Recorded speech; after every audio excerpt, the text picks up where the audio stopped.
আমার স্ক্রিনটা দেখতে পাচ্ছেন ফারাবি ভাই? জি, হ্যালো। জি দেখা যাচ্ছে। আসসালামু আলাইকুম। আজকে আমি যেটা নিয়ে কথা বলবো, যেটা দেখাবো, সেটা হলো আমাদের কাছে অনেকগুলি ড্রয়িং আছে, যেগুলির উপরে আমাদের আসলে এত টাইম পাওয়া যায় না। শুধু ওইটার উপরে কিউএ কিউসি করতে হয়। মানে একদম টোটালি আমাদের স্টাইলে কাজ করার সময় আমরা পাই না। তো সেক্ষেত্রে আমরা কিভাবে এটাকে খুব দ্রুত কিউ এন্ড কিউসি করে এটাকে মোটামুটি একটু সবগুলো স্ট্যান্ডার্ড যে কোয়ালিটি আছে যেগুলি মেনটেন না করলেই হয়, সেগুলি আমরা কিভাবে করব সেটা দেখাবো। এই ড্রয়িংটা আমরা পেয়েছি ইয়া থেকে, এনজেএস এর ক্লায়েন্ট থেকে, ওনারা এটা দিচ্ছে। তো এটার উপরে আমরা কাজ করব আর কি, স্ট্রাকচারাল এটার উপরে সুপার ইম্পোজ করে দেখে স্ট্রাকচারাল অনুযায়ী আর্কিটেকচারাল ড্রয়িংটাকে আমরা রিভাইজ করব।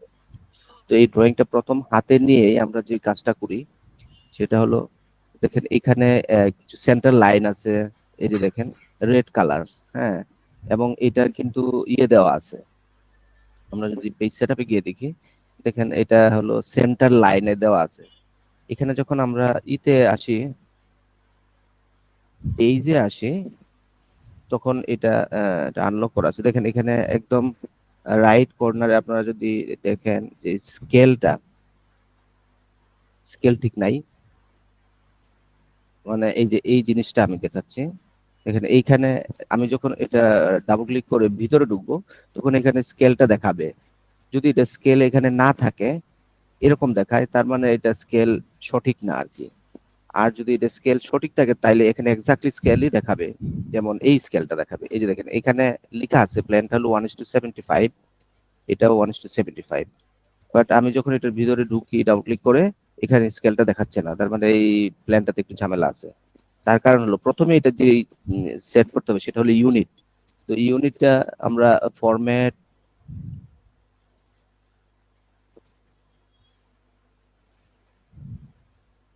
ফরম্যাট এই দেখেন এখানে গিয়ে আমরা এটা দেখতে পারি যে এটা কোন ইউনিটে আছে। এটা আছে হলো এই ড্রয়িংটা, দেখেন মিলিমিটারের ড্রয়িং এটা। হ্যাঁ, এই এই কলাম থেকে ওই কলাম পর্যন্ত এটা 4,000, মানে এটা মিলিমিটারের ড্রয়িং। এটা আপনি মিলিমিটার বুঝবেন কিভাবে? জাস্ট একটা লাইন অথবা অফসেট টেন এটাকে বোঝা যায়। একটা লাইন টানলাম আমি প্রথমে, তো এটা আমি অফসেট দিব, এটা 4,000 আছে কিনা চেক করার জন্য। তো দিলাম আমি, এটা আছে, তার মানে এটা মিলিমিটারের ড্রয়িং, মিটারের না। কিন্তু ইউনিটটা দেখেন এখানে দেওয়া আছে হলো মিটারের। হ্যাঁ, তো সেক্ষেত্রে প্রথমে আমরা এটা সেট করে নিই মিলিমিটারের। এই জিনিসটা সেট করে নিই, যেহেতু এটা মিলিমিটার, এখানে ফ্রিকশন কোনো দরকার নেই। মিলিমিটার হলো সবচেয়ে ছোট ইউনিট। হ্যাঁ, এটা সেট করে নিলাম। তারপরে দেখেন এইখানে আমরা যখন পেপার স্পেসে যাই, তখন এটা এখানে সেন্টার লাইন দেখায়। আর যখন মডেল স্পেসে আসি, তখন এটা ফার্ম লাইন দেখাচ্ছে। আর সেন্টার লাইন সাধারণত রেড কালার, এটা একটু অনেক মোটা দেখা যায়, অনেক মোটা। আপনি পিডিএফ করুন অথবা প্রিন্ট করুন, তাহলে এটা অনেক মোটা দেখা যাবে। তো সেই ক্ষেত্রে আমরা আমরা যদি এটার উপরে ক্লিক করি, দেখেন সেন্টার লাইন দেওয়া আছে। তো এই লাইনটাকে আমরা এটা গিয়ে একটু মডিফাই করে দিতে পারি। সেন্টার লাইনটাকে সাধারণত এরকম কালার, তো বেশি হাইলাইট না করে জাস্ট হালকা লাইট,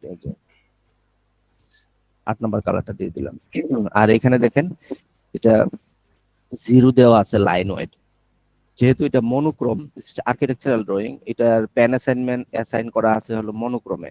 মনোক্রোমে জিরো যদি আপনি এখানে রাখি আমরা, তাহলে এই জিরোর একটা ডিফল্ট লাইন ওয়েট আছে, যেটা অনেক মোটা, ওইটা নিয়ে নিবে। কারণ zero line weight actually pen অ্যাসাইনমেন্টে এটা করে না, ক্যাচ করতে পারে না। সেক্ষেত্রে আমরা মিনিমাম এটা 5 দিতে পারি।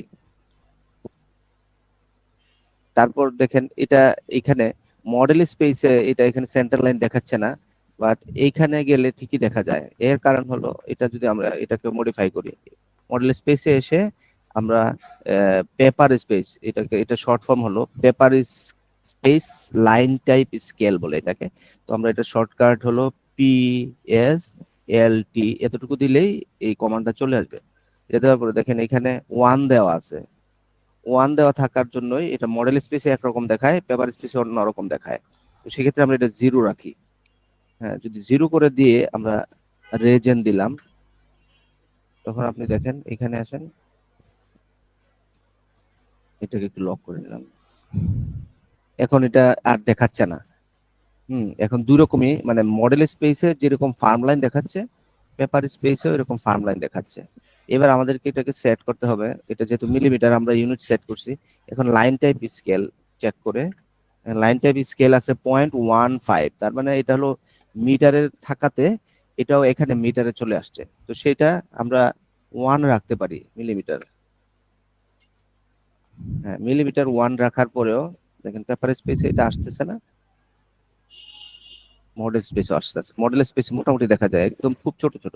তো সেক্ষেত্রে এটা যদি আমরা রাইট ক্লিক করে সিলেক্ট সিমিলার দিয়ে সবগুলি গ্রিডকে সিলেক্ট করার পরে এটা যদি আমরা 50 লাইন টাইপ স্কেল, সরি ঠিক আছে 50 দিই। হ্যাঁ, 50 দিলে এটা অনেক বড় হয়ে যায়, তাহলে আরো কম দিতে পারি আমরা। Select similar 10। এখন দেখেন মডেল স্পেসে যেমন দেখাবে পেপার স্পেসেও একই রকম দেখাবে। এই যে দেখেন একই রকম দেখাচ্ছে।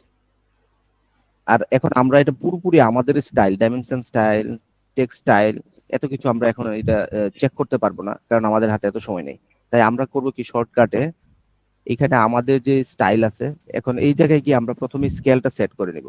এই যে দেখেন একদম কোনায় আনলক করে আমি কাস্টম স্কেলে যাব। কাস্টম স্কেলে গিয়ে আমরা এখানে 75 স্কেল যেহেতু নাই, আমরা জাস্ট যে কোনো একটা মিলিমিটার স্কেলে গিয়ে একটা অ্যাড করব। অ্যাড করে 1:75, পেপার ইউনিট 1 থাকবে, ড্রয়িং ইউনিট 75 থাকবে, দিয়ে দিলাম।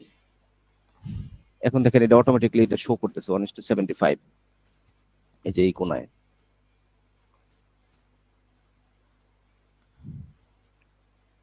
আবার এটাকে লক করে দিলাম।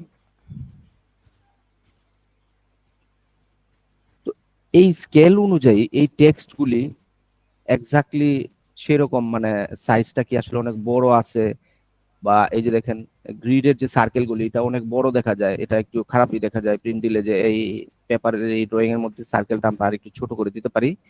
আর টেক্সট হাইটটা ঠিক আছে কিনা এটার জন্য আমরা করতে পারি, আমাদের যে স্টাইল আছে আমাদের ড্রয়িং এ, সেখান থেকে দুইটা জিনিস কপি করে নিয়ে এসে একটা মাল্টি লিডার আর একটা ডাইমেনশন কপি করে এনে এই জায়গায় কোথাও দূরে রাখলাম। রাখার পরে এখানে অ্যানোটেশনে গিয়ে এটাকে আমাদের স্টাইল আমরা সেট করে দিলাম। এই যে অলে গিয়ে সবকিছু এরকম সেট করে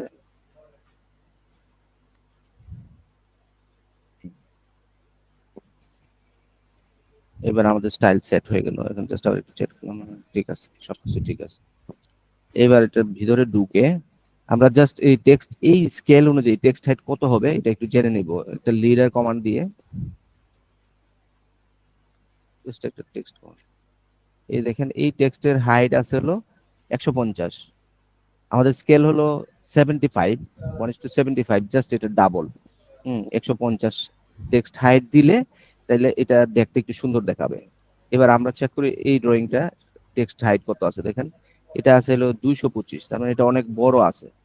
তো আমরা এই শর্টকাটে জাস্ট এই কাজগুলি করি আর কি, সবগুলি টেক্সট একসঙ্গে ধরে সিলেক্ট সিমিলার দিয়ে এই টেক্সট হাইটটা একটু কমায় দিই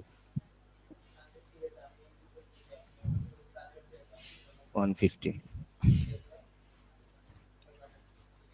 তারপর আর একটা ডাইমেনশন নিতে পারি, ডাইমেনশন নিয়ে দেখতে পারি যে ডাইমেনশনের যে টেক্সট আছে ওইটাও কত বড় আছে, সাইজ কত আছে। ডাইমেনশন টেক্সট হাইট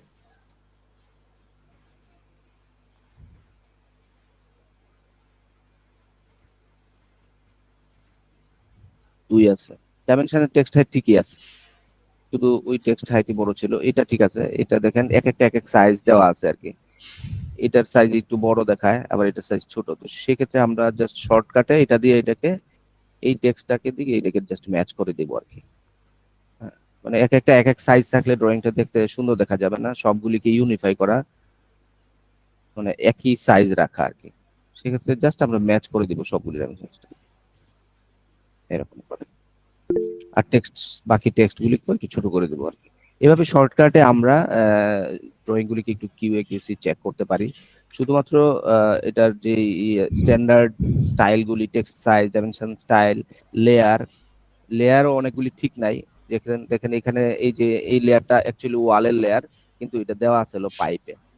তো এই শর্টকাটে এই লেয়ারগুলি আমরা একটা লেয়ার ক্রিয়েট করে এই লেয়ারগুলিও চেঞ্জ করে দিতে পারি। এই যে জানালার লেয়ার এই ড্রয়িং গুলিতে এরকম থাকে না, এই যে এটা পাইপ দেওয়া আছে, মানে এটা হলো উইন্ডোজের লেয়ারে থাকা উচিত, এটা হলো পাইপ, ঠিক আছে। তো এইভাবে আমরা শর্টকাটে জাস্ট কিউএ কিউসি করে আমরা ড্রয়িং গুলি ছেড়ে দেই আর কি। আর আমরা কোনো কাজ নতুন করে শুরু করলে আমরা তখন তো আমাদের কাছে একটু এনাফ সময় থাকে, তো সেক্ষেত্রে আমরা আমাদের মতো করে সবগুলি সিঙ্গেল সিঙ্গেল লেয়ার ক্রিয়েট করে সবগুলি আলাদা আলাদা অবজেক্ট লেয়ারের মধ্যে রাখি আর কি। লেয়ারে কাজ করা এবং টেক্সট হাইট, ডাইমেনশন, হাইট সবগুলিকে ঠিক রাখা। এই যে এই জিনিসটা, এটা সার্কেলটা এত বড় কেন, এটাকে আমরা আরো ছোট করে দিতে পারি, এই জিনিসগুলি করে আমরা এটা ছেড়ে দিই আর কি সাবমিট করার। দ্যাটস অল, এটাই আমার দেখানোর উদ্দেশ্য ছিল। যদি কারো কোনো কোয়েশ্চেন থাকে করতে পারেন। আজকে আর কোশ্চেন নিলাম না।